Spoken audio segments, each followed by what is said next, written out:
Good morning, children. Today we will learn about the group 17 of the periodic table. This group is also called as halogen family. Halogen means the elements of this group form sea salt. Halo means sea salt, gen means generator or producer.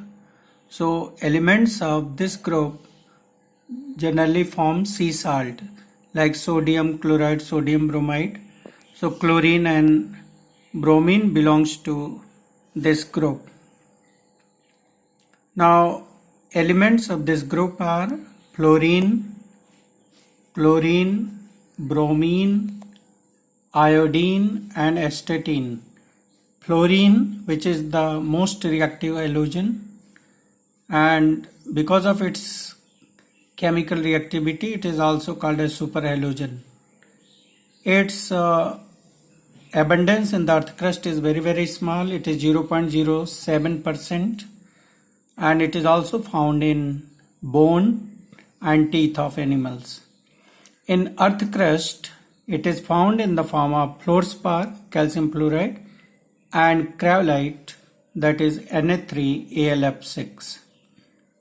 Chlorine, the most abundant halogen. Its abundance in the earth crust is 0.14%, and its main source is seawater, which contains 2.8% by mass. In earth crust, chlorine exists in the form of rock salt, that is sodium chloride, and also it is found as carnallite. It is double salt, KCl MgCl2 into 6H2O and calcium chloride. Bromine and iodine, they are very less abundant in the earth crust, as is seen from their abundance, and bromine exists in seawater as bromides of alkali metal and alkaline earth metal, and iodine is found in seaweeds, 0.5% by mass, and it exists as alkali metal iodide and as sodium iodate along with sodium nitrate, that is chili saltpeter. Astatine, it is very less abundant. It is radioactive in nature. Now we will see the properties of the halogen family members. So as we know, the property depend upon electronic configuration. So their general electronic configuration of the group is NH2NP5. So if we distribute the 5 electron in p subcell, then we find that one p orbital is half filled according to Hund's rule, 1 1 1, and then pairing takes place. So this orbital remain half filled. So they contain 7 electron in their outermost shell. So for fluorine it is 2s2 2p5, and in core we have helium, which is completely filled. Here neon, which is completely filled, then 3s2 3p5. और इसके बाद हम देख रहे हैं कि bromine में core में इनर्ट गैस है, इसके अलावा डी में भी इलेक्ट्रॉन आ रहे हैं, 3d10 4s2 4p5, यहाँ पर 4d10 5s2 5p5, और एस्टेटीन में 4f14 5d10 6s2 6p5. तो ब्रोमीन, आयोडीन और एस्टेटीन में जो कोर है, इसमें डी और एफ में भी इलेक्ट्रॉन्स हैं, जिसकी शील्डिंग पुअर होती है, जिसके वजह से जिसका इफेक्ट इनके प्रॉपर्टीज पर भी पड़ता है. Now if you see the next property, atomic and ionic radii. तो हेलोजन की जो साइज होगी वो स्मॉलेस्ट होती है पीरियड में due to higher nuclear charge, और size of halide ion is larger than neutral atom, because we know that the size of an ion is larger than neutral atom, क्योंकि जो nuclear attraction है वो कम हो जाता है. Down the group जाने पर एटॉमिक रेडियस बढ़ेगा. This is due to increase in number of cells and increase in shielding effect. If we talk about ionization enthalpy, so this is very high due to greater nuclear charge and due to smaller size, and their ionization energy is only after the inert gases. So inert gases, it is highest ionization energy, and after that The next is halogens. They have very high value of ionization energy. This is due to the reason that their atomic size is very small and nuclear charge is very high. अगर हम down the group जाएंगे so atomic size बढ़ता है, इसीलिए ionization enthalpy decrease करेगा on going down the group. Now we will take next and very important property is electron gain enthalpy. So if we talk about children electron gain enthalpy, तो हमें ये पता चलता है कि जो electron gain enthalpy means the tendency of an atom to accept an electron to form an ion, or during this process energy is liberated. So this energy, liberated energy measures actually the nuclear attraction for that incoming electron.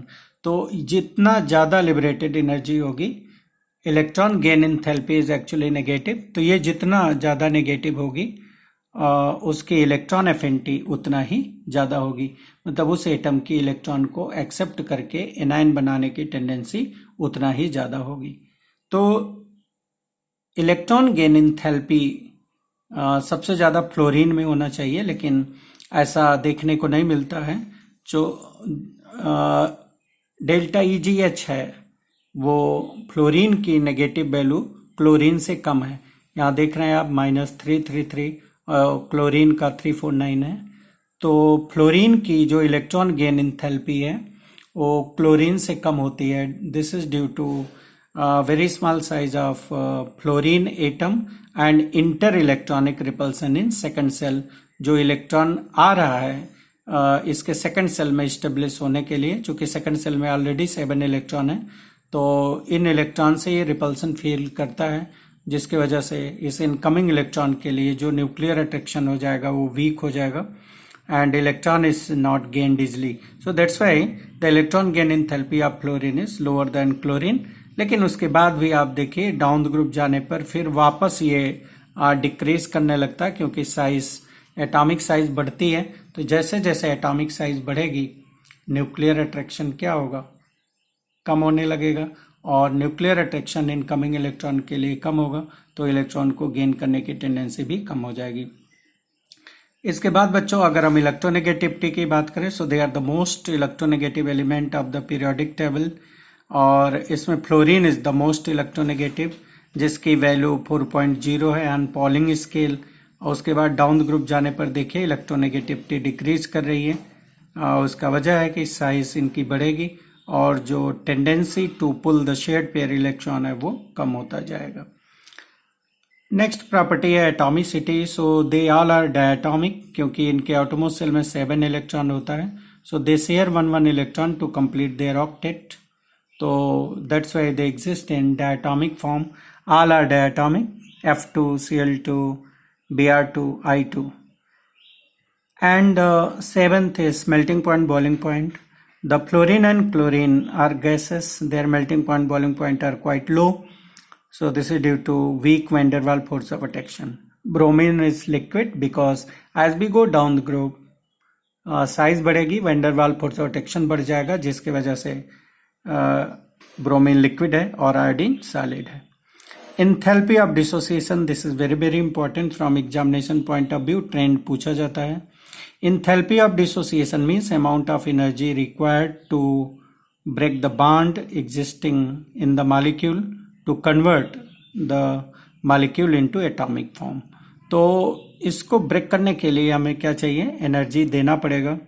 और ये जो XX bond है, जो halogen atom के बीच में bond है, ये जितना ज़्यादा स्ट्रांग होगा उसके जो इंथैल्पी ऑफ डिसोसिएशन एनर्जी है वो उतना ही ज़्यादा होगी. लेकिन हम क्या देखते हैं बच्चों की जो फ्लोरीन है इसकी जो इंथैल्पी ऑफ डिसोसिएशन है वो क्लोरीन और ब्रोमीन से भी कम हो जाता है, और इसकी पोजीशन क्लोरीन और ब्रोमीन के बाद आती है. So this is because smaller size होने की वजह से जो फ्लोरीन मॉलिक्यूल बनता है बच्चों, तो फ्लोरीन मॉलिक्यूल में जो लोन पेयर्स होते हैं वो काफ़ी करीब होते हैं due to smaller size. So due to this inter electronic repulsion between lone pair of electron, तो जो ऑलरेडी एग्जिस्टिंग बॉन्ड है वो वीक हो जाता है और ये आसानी से टूट जाता है। तो जो इंथैल्पी ऑफ डिसोसिएशन फ्लोरीन का है वो क्लोरीन और ब्रोमीन से कम हो जाएगा। तो ये ट्रेंड याद रखिएगा। And this happens only due to smaller size of fluorine atom and inter electronic repulsion. Next important property पूछा जाता है व्हाई हैलोजेंस आर कलर्ड। तो बच्चों होता यह है कि हैलोजन के जो एटम्स हैं they absorb particular colour banned from white light और रिमेनिंग कलर बैंड्स को इमिट करते हैं, और ये जो ट्रांसमिटेड लाइट है इसी की वजह से इनका कलर होता है। So colour of the halogen is due to colour of transmitted light which is complementary of the colour absorb by the atom of halogen for the excitation of electron. अब हम ये देख रहे हैं कि फ्लोरीन पेल येलो है, chlorine greenish yellow है, bromine reddish brown है और आयोडीन डीप वॉयलेट है। जैसे जैसे डाउन ग्रुप जा रहे हैं कलर इंटेंसिटी यहाँ पर क्या होती जा रही है, बढ़ती जा रही है। इसका कारण यह है कि फ्लोरीन की साइज स्मॉलर होने की वजह से जो इसके इलेक्ट्रॉन है वो स्ट्रांगली हेल्ड रहते हैं न्यूक्लियस से, तो इनको एक्साइट करने के लिए ज़्यादा एनर्जी की वेवलेंथ एब्जॉर्ब होती है। तो ज़्यादा एनर्जी की वेवलेंथ का मतलब ये हुआ ज़्यादा एनर्जी का मतलब शॉर्टर वेवलेंथ की रेडिएशन। तो यहाँ पर होता क्या है कि शॉर्टर वेवलेंथ जैसे वॉयलेट और blue coloured light band absorb हो जाएगी, तो रिमेनिंग जो कलर इमिट होगा उसमें ये पेल येलो अपीयर होगा। लेकिन आयोडीन के केस में आप देखिए साइज बड़ी है, न्यूक्लियर अट्रैक्शन इलेक्ट्रॉन के लिए कम है, तो यहाँ पर इलेक्ट्रॉन को एक्साइट करने के लिए कम एनर्जी चाहिए। तो हायर वेवलेंथ की रेडिएशंस जैसे रेड है, ऑरेंज है, ये एब्जॉर्ब हो जाएगा और ब्लू या वॉयलेट इमिट होगा, जिसके वजह से ये डीप वॉयलेट अपीयर होता है। So this is the reason, क्योंकि जैसे एनर्जी डाउन ग्रुप जाने पर क्या होती है, कम होती है, इसीलिए इनके एटम में इलेक्ट्रॉन को एक्साइट कराने के लिए जो एनर्जी चाहिए वो कम होती जाती है। मतलब लॉन्गर वेवलेंथ एब्जॉर्ब होगा और शॉर्टर वेवलेंथ की रेडिएशंस इमिट होंगे, जिसके वजह से इनका कलर जो है वो डीप होता चला जाता है डाउन ग्रुप जाने पर। Clear? Okay, now if we talk about the chemical properties, तो हम जानते हैं कि फ्लोरीन सबसे ज़्यादा रिएक्टिव होता है, than chlorine, than bromine, iodine. तो डाउन ग्रुप जाने पर इनकी जो केमिकल रिएक्टिविटी है वो डाउन ग्रुप जाने पर डिक्रीज करती है। तो अगर हम ऑक्सीडेशन स्टेट के बारे में बात करें तो बच्चों आप देखिए इनका जो इलेक्ट्रॉनिक कॉन्फ़िगरेशन है NH2NP5 है, 7 इलेक्ट्रॉन इनके बैलेंस सेल में है, तो इनको एक इलेक्ट्रॉन और चाहिए ऑक्टेट पूरा करने के लिए। तो या तो ये एक इलेक्ट्रॉन एब्जॉर्ब कर लेगा या शेयर करेगा। So they form both the compounds, ionic compound by gaining an electron and sharing से covalent compound भी बनाते हैं। So they exhibit the oxidation state of -1 in their compound। इसके अलावा ये पॉजिटिव ऑक्सीडेशन स्टेट भी शो करते हैं। हालांकि फ्लोरीन में पॉजिटिव ऑक्सीडेशन स्टेट में कोई भी स्टेबल कंपाउंड नहीं है, HOF है जो कि ये अनस्टेबल कंपाउंड होता है, where it exhibit positive oxidation state. बच्चों फ्लोरीन के अलावा जो अदर मेंबर्स हैं they exhibit positive oxidation state of +1, +3, +5 and +7। ऐसा इसलिए होता है बिकॉज उनके बैलेंस सेल में d ऑर्बिटल्स अवेलेबल होता है। तो अगर d ऑर्बिटल्स अवेलेबल है तो p का इलेक्ट्रॉन अनपेयर्ड होगा, तो यहाँ पर 3 हाफ फिल्ड ऑर्बिटल हो जाएंगे, तो ये तीनों बॉन्डिंग में पार्टिसिपेट करेंगे तो +3 एग्जिबिट करेगा। अगर ये इलेक्ट्रॉन भी अनपेयर्ड हो गया तो 5 हाफ फील्ड ऑर्बिटल होंगे, +5 शो करेगा। अगर ये भी अनपेयर्ड हो जाए S वाला इलेक्ट्रॉन, हालांकि इसको अनपेयर करने के लिए ज़्यादा एनर्जी चाहिए, तो +7 एग्जिबिट होगा एज इन IF7। तो अपार्ट फ्रॉम -1, +1, +3, +5, +7 यहाँ पर +4 और +6 ऑक्सीडेशन स्टेट भी देखने को मिलती हैं, जैसे BrO2 और ClO3, जहाँ पर ऑक्सीडेशन स्टेट +4 और +6 हमें देखने को मिलता है।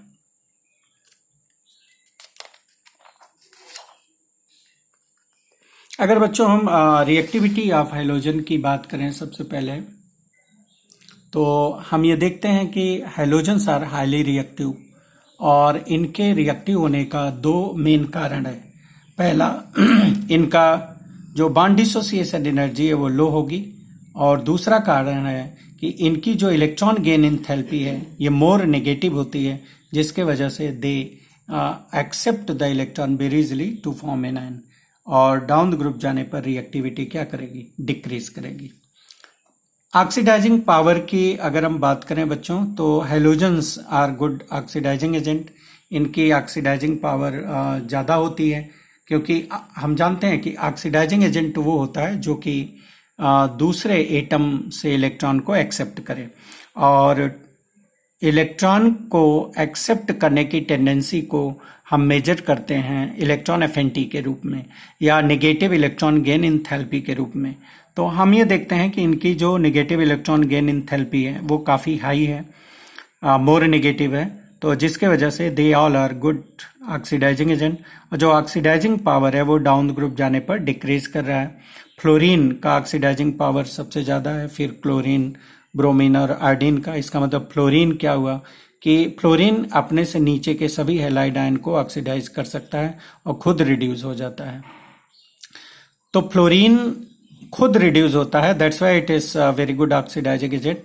और this is shown by its electrode potential also, कि जो फ्लोरीन का रिडक्शन इलेक्ट्रोड पोटेंशियल है ये सबसे ज़्यादा है।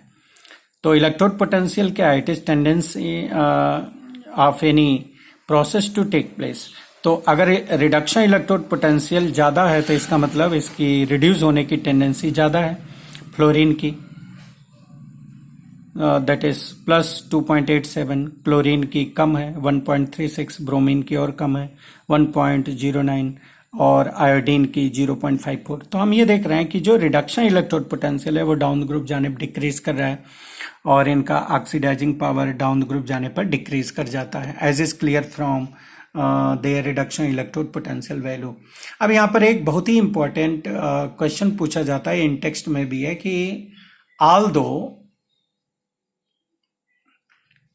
delta EgH is more negative for chlorine than fluorine, fluorine is strongest oxidizing agent. ये आपने देखा था कि फ्लोरीन की जो इलेक्ट्रॉन एफिनिटी है क्लोरीन से कम होती है, तो इसका मतलब फ्लोरीन की इलेक्ट्रॉन गेन करने की टेंडेंसी क्लोरीन से कम है, तो इसका ऑक्सीडाइजिंग पावर कम होना चाहिए। फिर भी fluorine is the strongest oxidizing agent. इसका कारण है इसका electrode potential, that is reduction electrode potential, जो कि हाईएस्ट है प्लस 2.87 इस प्रोसेस के लिए, जहां पर फ्लोरीन गैसियस इलेक्ट्रॉन गेन करके फ्लोराइड आयन एक्वस बनाता है।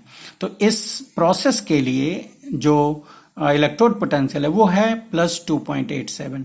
तो अगर हम इस पूरे प्रोसेस में देखें तो क्या हो रहा है कि फ्लोरीन गैसेस है, 2 इलेक्ट्रॉन ले रहा है, फ्लोराइड आयन एक्वस में कन्वर्ट हो रहा है। तो एक्चुअली यहाँ पर जो इलेक्ट्रोड पोटेंशियल है ये 3 स्टेप पर डिपेंड कर रहा है। तो केवल अगर आप इलेक्ट्रॉन एफिनिटी को ही कंपेयर करेंगे तो ये एक्सप्लेन नहीं हो पाएगा कि why fluorine is strongest oxidizing agent. तो जो यहाँ अदर एनर्जीज इन्वॉल्व होती हैं उनको भी हमें कंसीडर करना पड़ेगा।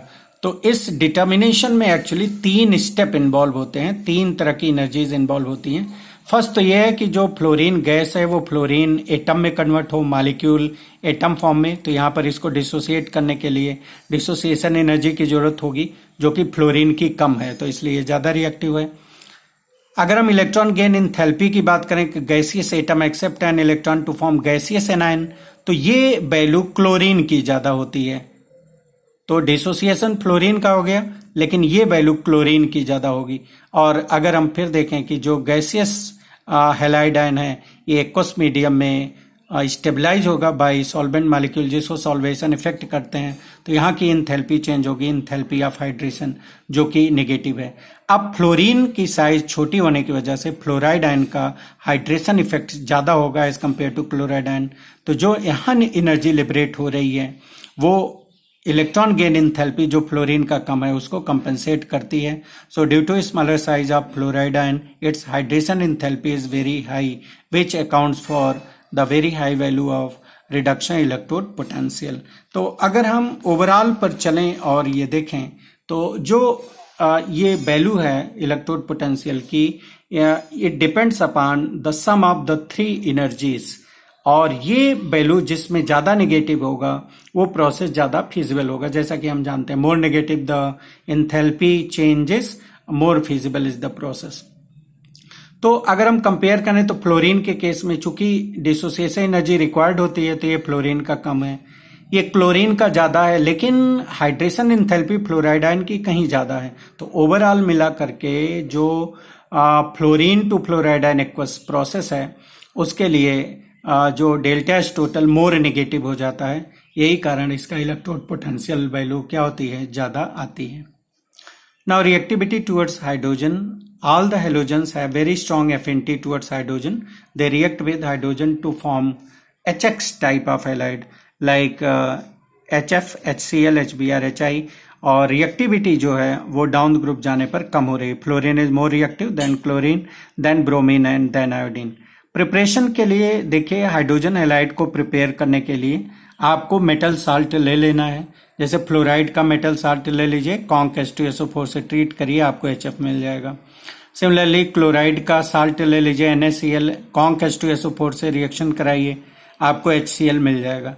लेकिन जब हमें HBr और HI बनाना होता है तो उस समय H2SO4 कॉन्सेंट्रेटेड का यूज नहीं करते हैं क्योंकि यील्ड कम होती है।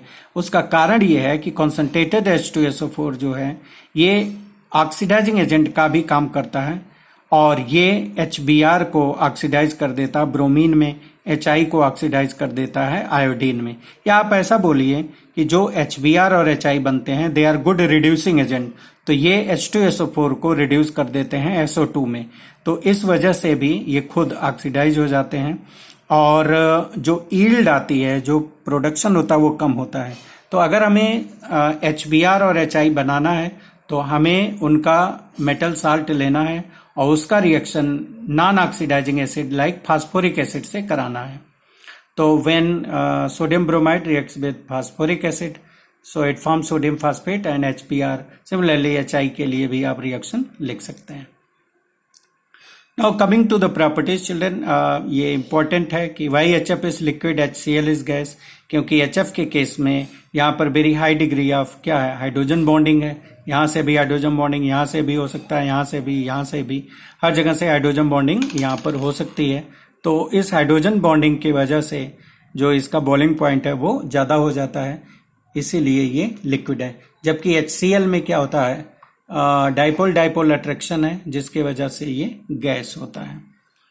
बॉइलिंग पॉइंट HF का बॉइलिंग पॉइंट HCl से ज़्यादा है, लेकिन फिर डाउन ग्रुप जाने पर बढ़ता है। कारण क्या है, यहाँ पर हाइड्रोजन बॉन्डिंग है, यहाँ van der Waals force of attraction है। फिर डाउन द ग्रुप जाने पर साइज बड़ी होगी, van der Waals force of attraction बढ़ेगा, बॉइलिंग पॉइंट बढ़ती जाती है।